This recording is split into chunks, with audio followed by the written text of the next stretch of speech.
condition that NFL players get. Right. And Mike Webster was a Steelers player who I've read quite a lot about his story in terms of from his family's point of view of how he deteriorated, how it basically ruined a really happy and good marriage and put strains on relationships in his whole family and stuff, but reduced him to kind of like an old bloke with Alzheimer's at the age of 50. Bloody hell. But this was one of the most devastating, like forceful offensive linemen in history. He's been voted the best ever centre in history of the NFL, but he was undersized for the position. Okay, so he'd taken a lot of hits and... Yeah. Right. Back in a time when it was a lot tougher as well than it is even now. Okay. Yeah, he was an absolute beast of a player. Sounds like fascinating stuff. Yeah. No, I like it when you talk NFL. Okay.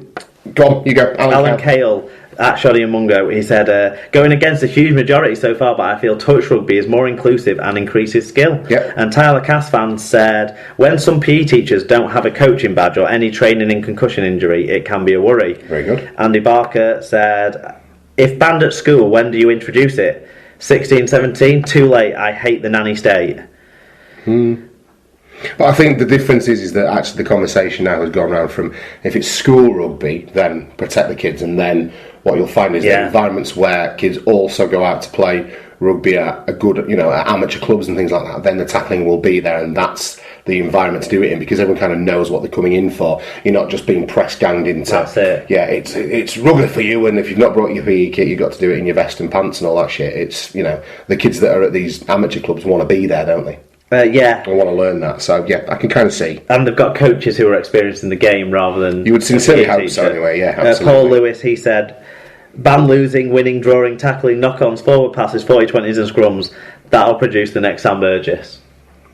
Okay, very staunch point though. Yeah. I find it tough to argue. I really do, but I think there's a way of setting it up so that the kids who are obviously into rugby get that and get the tackling, and the kids that aren't big rugby fans aren't persecuted at high school and grow up to hate sport generally, because what you don't want is the knock-on effect of that of kids going, well, I don't want to play any sport because I got hurt playing rugby. Yeah, exactly. You could still be great cricketers, golfers, footballers, all that sort of stuff out there where there's less of, it's not so much of a collision sport, is it? So yeah, there should. I think there should be an element of inclusivity to school sports.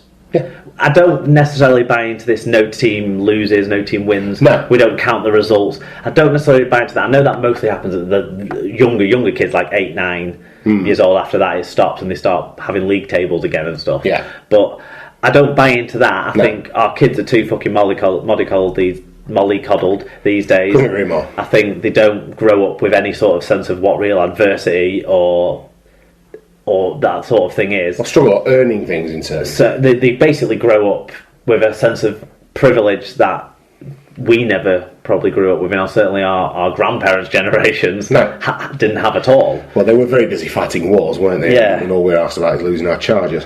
Exactly. So, and it's tricky to teach a generation anything else other than that, isn't it? But I could go off on a big personal rant about that sort of stuff. But you're not going to let me goad you into it. But in terms of the rugby side of things, most of our comments we've had so far have been on the supporting the ban, even though most of our votes were. It kind of thinks like it's an issue you immediately think, no, that's ridiculous, you need to tackle in rugby, but actually when you think about it, there's ways around getting that taught properly.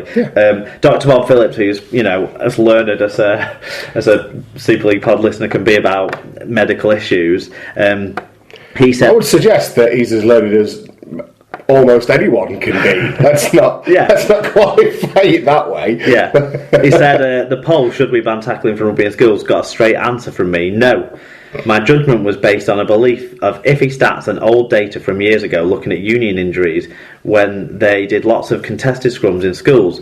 Looking at the data, I'm not so sure I was actually right.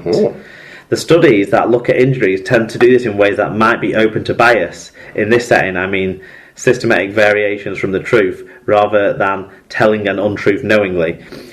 They ask high school athletes or the parents of the children taking part in sports what injuries they have sustained. They tend to do this in single sports, e.g. rugby union or soccer or basketball, and all use slightly different ways of asking the questions.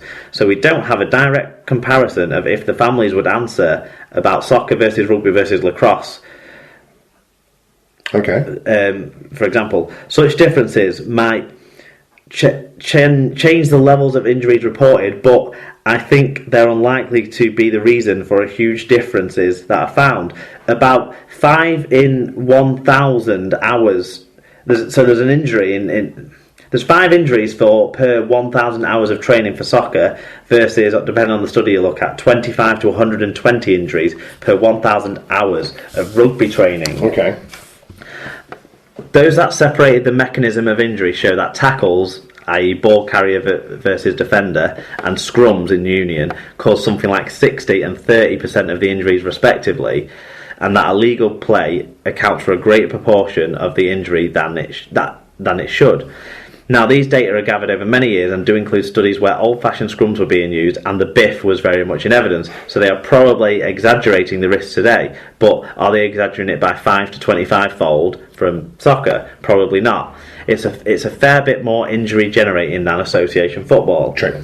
Comparing to other things, though, horse riding seems to have similar levels of injury likelihood and with even greater risks of death. Obesity and the lack of exercise contribute to an unhealthy metabolic profile that leads to early death. Those who engage in sport express lower levels of mental ill health. Sports are good for you. To get on a horse isn't something your teachers will make you do. Banning tackling won't stop PE from occurring, and judging by the World Club Series, if we'd all spent longer trying to perfect ball handling, we'd maybe be in a better place. I love you, Bob. If banning the tackle leads to a high-speed touch rugby being more inclusive and safer approach to the compulsory game, perhaps it's the right thing to do. That's tremendous, and thank you for going to that effort for us, Bob, as well. That's shone a very interesting light on things, really, hasn't it? I think it's always going to come down to kind of there's a cultural aspect to this as well. I think in terms of depending on where people are from and what their environment is, there's not a lot of, for instance, around here. There's the bit there's a couple of rugby union teams, but there's not a dearth of amateur rugby league clubs in. No. Very specific. But then if you went somewhere like West Yorkshire, for instance, you probably find that a lot of lads who were into rugby league were playing at a local rugby league club as well as playing in school, wouldn't you? Yeah, from like age 6 upwards. Exactly. So it wouldn't just be that their only access to rugby would be in school, so they would be able to be taught the tackling and stuff in that amateur club environment rather than having it laid out for them at school. If anything, schools are our mass market way in as a sport, and you would rather people be enthralled, entertained and included in the sport than scared, put off and excluded from the sport at that level.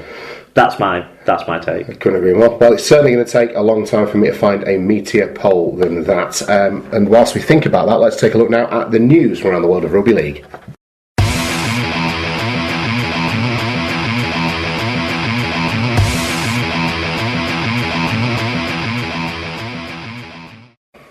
So, lots of news coming out of the news is also meaty. This week. It's a meaty news section, not just a quick roundup of who's hurt themselves this week. We'll start at Salford, where the Red Devils have been charged with alleged breaches of salary cap regulations, the Rugby Football League has announced this week. The Red Devils could be docked as many as 20 points if they are found to have exceeded the £1.825 million wage ceiling in the last 2 years. A statement from the governing body said the RFL has issued charges in relation to alleged breaches of the RFL operational rules and salary cap regulations concerning contractual arrangements made with Salford players in the 2014 and 2015 seasons. The charges will be considered by an independent off-field operational rules tribunal at a date to be confirmed. The announcement comes 6 weeks after Bradford chairman Mark Green raised questions over Salford's use of the cap over the last 2 years, and in particular their signing of Tony Pulatua from St Helens in 2014. So it's important to bear in mind that all this is alleged at the moment, and there's been no official wrongdoing confirmed by Salford, so hopefully they can, for the good of the club and the fans that are there now, particularly since they've been experiencing a bit of an uptick in the last few weeks, hopefully this is something that, gets sorted out and justice is done one way or another. We did get a couple of people getting in touch with us. Cole Render said, it seemed to be going well for Salford. Now the news of the breach of salary cap sets them back again. 4 to 6 points deducted. I wonder if there are any other clubs that will be looked at. Leeds, Wigan, Saints, Catalans, Wire all spend a lot of money. They do. The only thing I talk about with this points deduction is it really doesn't punish them, but apart from setting them back a year into... Because look, if Salford are, let's say, on paper a top 6 side, and they get deducted the maximum 20 points. That's not going to carry over into the middle eights, is it? So you finish bottom of Super League, they go to the middle eights, they romp that, and then they're off again. No, I'm done. Yeah, it does set them back a year, like you say, though. Jerome Wheel it doesn't see them relegated, though, Mark. That's Jerome Wheel also got in touch. He said, unfair on the present Salford Devils to relegated. to suffer. Unfair on the present Salford Devils team to suffer from exceeding salary cap of previous seasons. I think it's unfair on the present Bradford Bulls team to suffer if Salford have gone over the salary cap in the season we were relegated. What, when you were fucking like 15 points below them? I don't think we were that far yet. Yeah, you were. But anyway, it's all right now because we're on the rise again, and this might be a reason why. No, let's talk about this story first. Okay. I know you want to fly through it all, but we're not. We're talking about them. I don't want to fly through it all. Right. The issue at hand here, a lot of people are moaning saying, "Oh, fucking RFL, why aren't they live cap? Why aren't they sorting it out back then?" Yeah. The issue at concern here is apparently players were being given separate contracts to other entities that were owned by Marwan Kukash to basically supplement their income to a level that they were achieving at other clubs before they signed for Salford. So Tony Pulatua and Wella Haraki were working at his horse racing stables, for instance. Well, I think more for other like entertainment businesses or security business or whatever, I don't know. Okay. But anyway, basically, so they wouldn't show up in the live cap following that the RFL do because they wouldn't have to register those contracts with the RFL. I see. So this is why it's taken some time to come to light. Obviously, before they can announce any charge, they would have had to be a long way down the investigation line to get to this point. True. And probably, even, you know, it's like say an allegation at the moment, there's no confirmation of wrongdoing. There's probably a lot of legal wrangling to go through on this one, first of all, anyway. And it'll be interesting to see where we come out. But the RFL are in a difficult position that if they didn't announce something, everyone will keep saying, when are you going to charge Salford for breaching the salary cap? Yeah. But to be fair, they've not come out and announced something about Warrington yet, or Leeds yet, or Wigan yet, or what have you. Yeah. So we'll see. But yeah. Look, if they're punished, I don't give a shit about the current Salford Red Devils player. They knew what club they were getting into bed with. Yeah, this isn't... These stories weren't not out there in the past. These allegations or suggestions were not unspoken. Yeah. They were massively spoken about online. And the fact is that this Salford administration, under the guidance of Marwan Kukash, is still that. So the mistakes that have allegedly been made in 2014 and 2015 were presided over by the current owners of the club. I don't think it benefits the sport. So if you make a bet, you lie in it. I don't think it benefits the sport to relegate them to effectively probably force someone like Marwan Kukash, someone who's actually putting money into the sport, out of the sport. I don't think that benefits the sport. But in terms of punishing Salford, you could make it so that they can't register players. That would set them back, as well as this year. That would set them back for next year because they would be a qualifiers team again this year. People might not want to sign for them for that reason. Plus, they can't register new players anyway. If you say that, then the sort of rules that have been applied in FIFA football, from the FIFA Fair Play oxymoron. But if you say, "Oh, we don't want to drive someone away like Marwan Kukash who brings money in the game," yeah, that's fair enough. But just because he's a big draw and he's got money doesn't mean he should be able to flout the rules. No, but the rules aren't you get relegated, are they? No, that was me exercising in hyperbole. I don't think they should be relegated. That was, If I was guessing, the point I was making 20 points would be absolutely far and away. They'd have to have breached the cap by a lot and actually had some success off the back of that. The fact that they haven't means that 20 points can't be fathomed. They've done shit. Even with breaking the cap, they've been punished enough by spending too much fucking money on too many shit fucking players and being too rubbish in the process. So what I would say is 6 to 10 points. Okay. Set them back. Right. Don't write off the season, but stop them from signing players. Couldn't agree more. The point I was making with the whole take 20 points off them thing is you may as well take 500,000 points off them because they'll finish bottom of Super League and then they'll go into the middle eights, and you're not going to put them on minus so many points in the middle eights. They'll start again on zero. So it doesn't. The number is arbitrary in a lot of senses in terms of what the RFL chooses to take off them. And yes, they could lose up to 20 points, but really once you get above 10 points, say, the difference between 10 and 20 points is neither in there because they'll still finish in that bottom two, and it won't the top eight's gone, isn't it? It won't make a shred of difference, will it? So it's, you know, you may as well take 1 million points off them at that point. I wasn't trying to say we deserve 20 points to take. Let me be very